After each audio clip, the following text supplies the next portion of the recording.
오늘 하나님의 말씀 창세기 20장 8절로 12절입니다. 제가 읽습니다. 아비멜렉이 그날 아침에 일찍이 일어나 모든 종들을 불러 그 모든 일을 말하여 들려주니 그들이 심히 두려워하였더라. 아비멜렉이 아브라함을 불러서 그에게 이르되 너가 어찌하여 우리에게 이렇게 하느냐?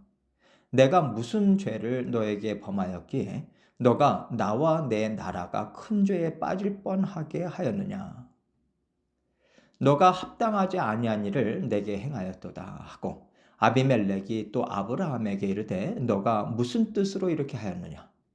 아브라함이 이르되 이곳에서는 하나님을 두려워함이 없으니 내 아내로 말미암아 사람들이 나를 죽일까 생각하였으며 또 그는 정말로 나의 이복누이로서 내 아내가 되었음이니라. 아멘. 오늘 말씀을 보면 아브라함이 블레셋 땅에 있는 그랄로 내려간 것을 알 수 있는데요. 갑자기 아브라함이 왜 그랄 땅으로 내려갔는지 학자들도 그 이유를 찾지 못합니다. 문제는 고대 시대에는 힘이 지배하는 때였다는 거죠. 그러니까 그것도 애굽처럼요. 힘 있고 권세 있는 사람들이 아름다운 여인이 있으면 아내로 그냥 맞이하는 일이 있었던 거예요. 아브라함이 예전에 애굽에서도 같은 일이 있었기 때문에 잘 알 텐데 이번에도 똑같은 상황으로 찾아 들어가고 똑같은 거짓말을 합니다.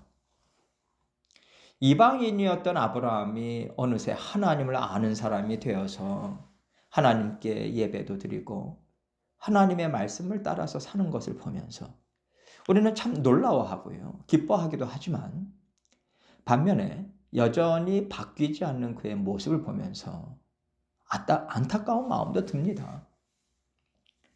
그러면 이런 모습이 아브라함에게만 있을까요? 믿음으로 사는 우리에게도 다 있습니다. 물론 우리는 많이 성장했어요. 믿음의 사람답게 생각이나 행동이 많이 달라졌을 것입니다. 그러나 아직도 하나님의 말씀으로 다스림을 받지 못해서 바뀌지 않고 여전히 남아있는 부분 또한 있어요. 이것이 말씀이 가르쳐 주는 우리 자신이죠. 그래서 내가 나 자신을 어떤 사람으로 생각하고 있는지는 내가 나 자신의 어떤 면을 더 많이 보느냐 이것에 따라서 달라지는 것이지 사실 우리는요 양쪽 모두를 여전히 다 갖고 있습니다. 그러나 하나님은 우리의 모든 것을 속속들이 다 보고 계시고요. 우리를 옆에서 바라보는 사람들도 우리의 양면을 다 보고 있어요. 내가 보지 않고 있는 부분을 다른 사람들은 다 보고 있는 겁니다. 마치 아브라함의 삶을 하나님께서 보고 계시고 우리가 보고 있고 세상 사람들이 보는 것처럼 말이죠. 그러나 감사한 것은 하나님이 우리의 도움이 되시고 방패가 되어 주셔서 부끄러운 만큼 믿음도 성장한다는 거예요. 오늘 말씀을 보면 아브라함의 부끄러운 처신에도 불구하고 하나님께서는 그의 삶에 적극적으로 관여하고 계십니다. 오늘 본문 8절을 보겠습니다. 아비멜렉이 그날 아침에 일찍이 일어나 모든 종들을 불러 그 모든 일을 말하여 들려주니 그들이 심히 두려워하였더라. 오늘 말씀의 배경이 뭐냐면 아브라함이 사라를 자기 누이라고 하니까 그랄 왕 아비멜렉이 후궁으로 들으려고 사라를 데려갔단 말이에요. 그러니까 하나님께서 바로 그날 밤에 아비멜렉의 꿈에 직접 나타나셔서 그 여인을 취하지 말아라.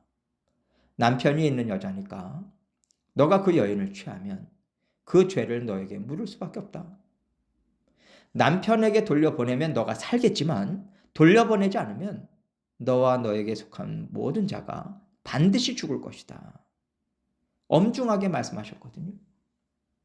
이 꿈을 꾸고 나서 아비멜렉이요.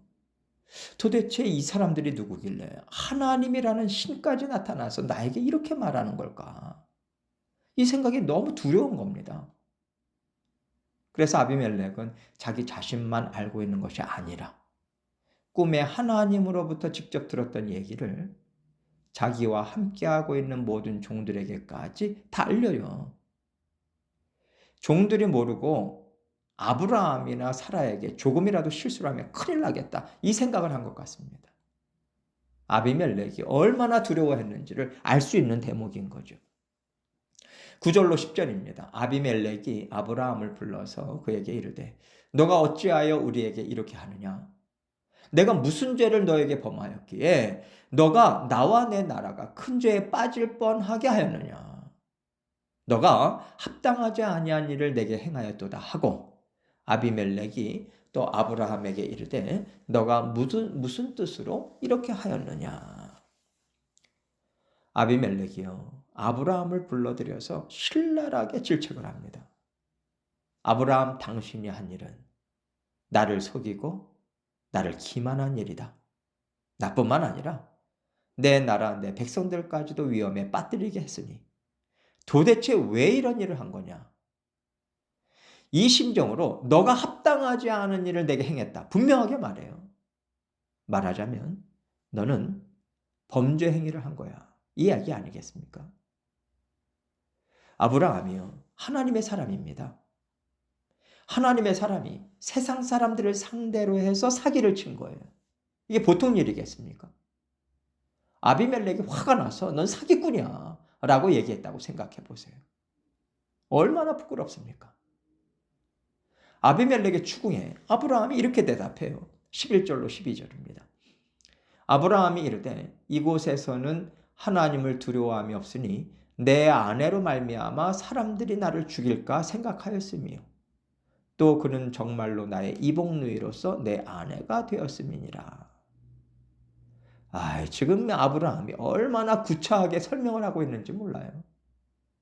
자기가 사람을 속인 것이 들통나니까 말도 안 되는 이유를 갖다 붙이면서 변명을 하는 상황입니다.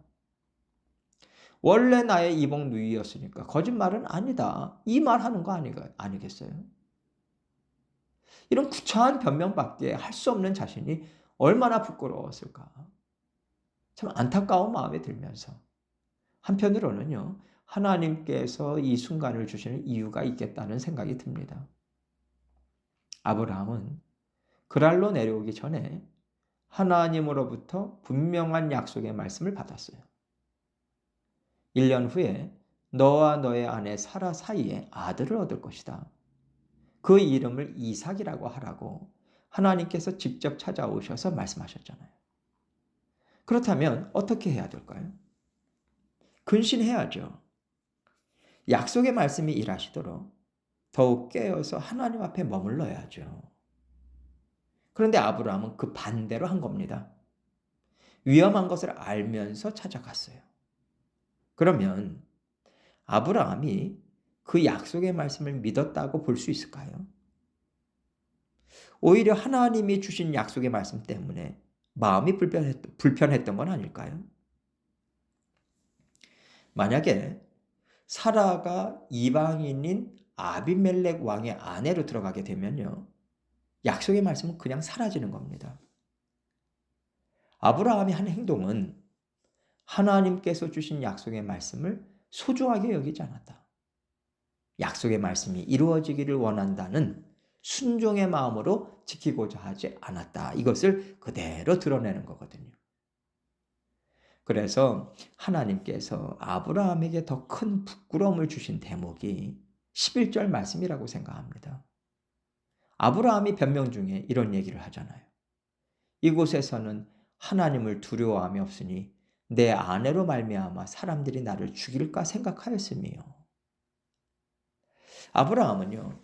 이 땅의 사람들은 하나님을 알지 못하니까 하나님도 두려워하지 않을 거라고 생각했다고 하지만 오히려 아비멜렉은요. 하나님께서 나타나셔서 말씀하시니까 너무 두려워하면서 있었던 일들을 종들에게 다 얘기했어요.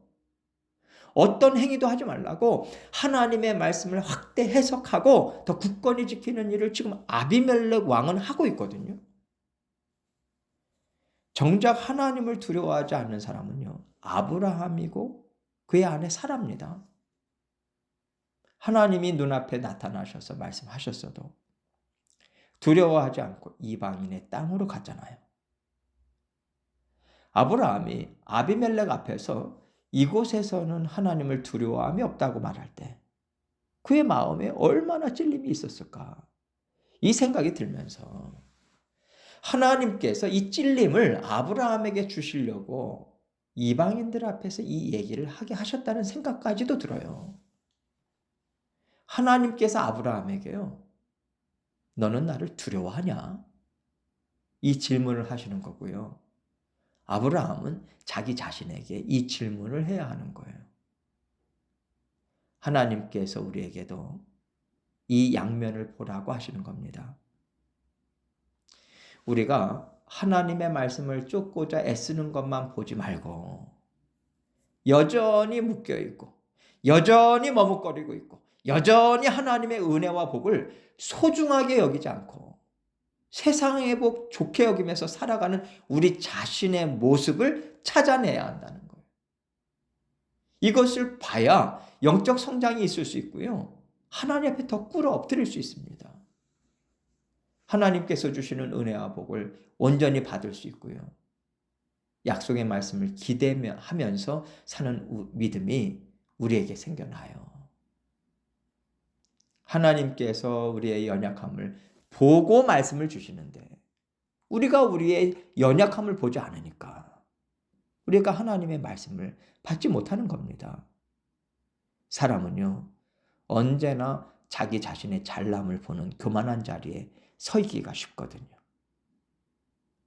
우리 자신의 연약함을 봐야만 우리가 겸손하게 하나님의 말씀을 들을 수 있습니다. 나 자신의 연약함을 찾아내려고 애쓰셔서 하나님이 주시는 말씀 남김없이 다 나의 것으로 받으시고요. 힘있게 성장해 가시는 저와 여러분이 되시기를 주님의 이름으로 축원합니다.